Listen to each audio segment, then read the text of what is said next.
Okay, those guys said it all. So Seahawks are a great football team. The environment here was amazing. I thought the crowd was incredible. It's so loud. You could see how it affected us. And I got to give a lot of credit to Lamar, the whole offense. We didn't have a lot of pre-snap penalties. We had a couple issues with the snap. Matt Skura handling all that. The noise was incredible. And on top of that, we had a bunch of Ravens fans here. We had Josh Charles here. He's sitting right back there. My man. Great man, great Ravens fan, great Baltimore person, and great actor too, man. So just a great day for the Ravens, and so many Ravens fans here. I mean, so many. Nestor's radio station is here, you know, the better 95%, as you well know, and a bunch of Ravens fans, you know, and that was to come all the way out here, for those people to come out here and be as enthusiastic as they were, to be dressed up like they were. I think it just says so much for our fan base, for Raven Nation, for Baltimore, and what Baltimore is all about, and what the Ravens mean to them and what they mean to us. So thank you very much to all our fans. Okay, what do you have? John, can you take us to the decision there on 4th and 2? Tucker originally went on the field, and you called a timeout. What did Lamar say to you, and did you sense right away that he was going to come over and plead his case? I didn't right away. He came over, and he told you just what he said is what happened. I mean, he just felt like I could just see it on his face. He was really upset. I mean, to get all those yards back like he did, you know, I was pretty much going to go for it on 4th and 1, 4th and 2, 4th and 3. It felt like, you know, those points would be valuable. To take it to a 2-score game was pretty valuable, you know. And once you get back to whatever it was, 3rd and what, 15 or 14, something like that, you felt like you kind of set up, okay, we'll take the 3, we'll go to 10, we'll be in good shape. Then you get you back to 4th and 2, and I decided to stay with the field goal, play it safe a little bit. He came off, I could just see it in his face, and I asked him, I said, you want to go for it? And he's like, yeah, I want to go for it. Let's get it. You know, and I was told that Marshall said, if he wants to go for it, I want to go for it. I felt the same way. I mean, if he wants to go for it, I want to go for it too. And so went down and called timeout, and it was just a great play. You know, I'll say one last thing about that. Greg Roman, okay, obviously did a great job. He did a great job with the offense. All of our coaches on both sides, all sides. You know, defense had 2 scores. But Greg Roman had been kind of fighting for that play. He thought that play would be there. Quarterback power, as you said. Nice little motion there to get the extra block with the point of attack on a good angle. It's just really well-designed play.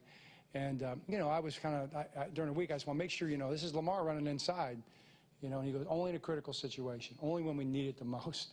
So there you go. It was a critical situation. I give Giro a lot of credit. Lamar's runs, both on and off script, are obviously going to be the talk of this game, but the 50-yard pass to Boykin, what does that say about his evolution as a thrower?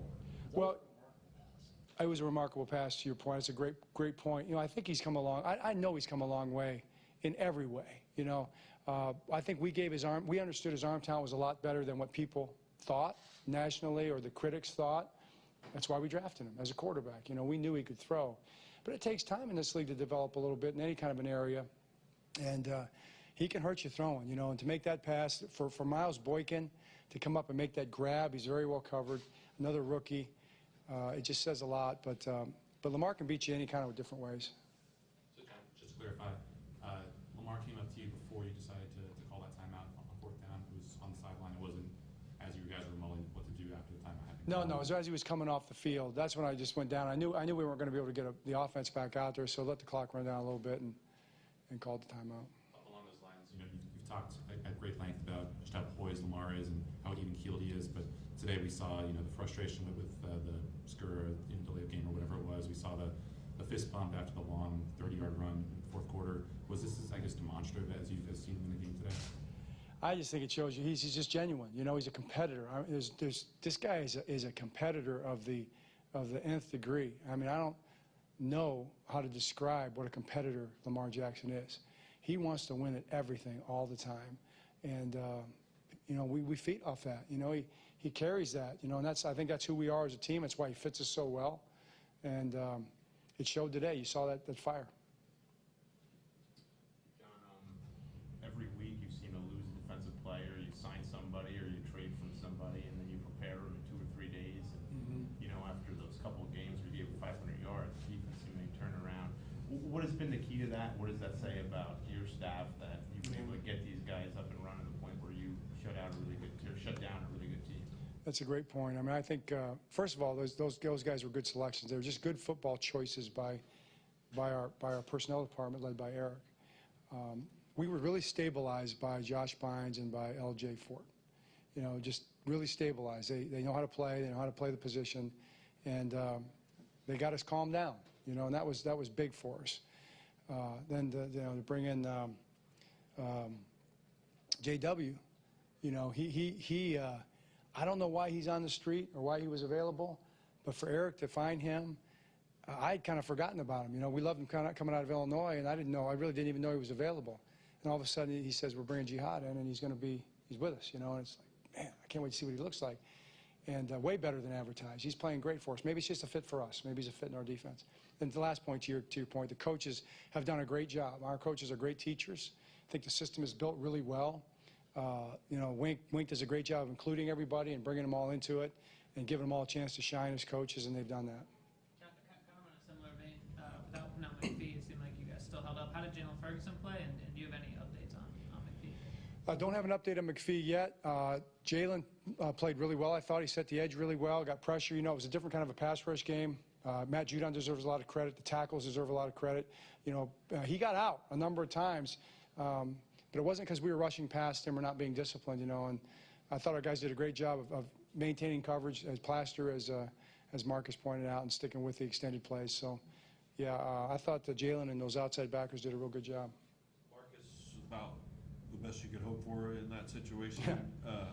You know, he's kind of worn his welcome out in other places, but he's probably just what you need right now. Is that correct? Yeah, you know, I don't know. We'll see how it works out. You know, I loved him when he came out. You know, the thing about Marcus Peters that I really appreciate, maybe I've always appreciated, is his dad's a coach. You know, his dad's a coach. So I feel like I can get that. I can understand him a little bit, you know. And we'll see. I don't see all the stuff that people talk about. I've never seen it. And I haven't seen it since he's been here. So we'll take him as he comes. I think he's a great addition. He's just what we needed. He's a hard worker. And, man, I mean, you know, what a play, right? What a play. Yeah. And could you address Earl? It seems like the guys were sort of rallying around him. Yeah. Did you see the big sign that the Ravens are big and slow, and so is Earl outside the locker room? I did. I saw it. What did you think about it? I might have said something to the guy. I can't remember exactly what it was. I guess we proved that guy wrong. Yeah, and so did Earl. Earl had a great game, and it meant a lot to Earl, you know, and Earl didn't have much to say, you know. He just wanted to go do, you know. I think he played great.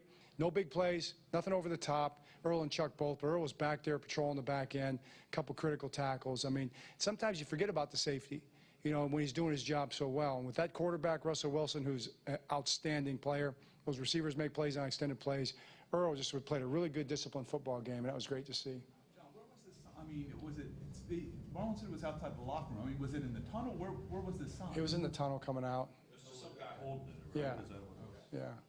It really wasn't a great sign. I mean, I wasn't that impressed with the artistic value of the thing either. John, obviously, you know, this probably maybe as impressive a win as you guys have had all year, but would you prefer, I mean, do you like the bye week coming where it does in the schedule now that you have this great win? Hey, you know what? I trust God. You know, God is awesome. So he put the bye week right here. That's right where it belongs. It's right on time.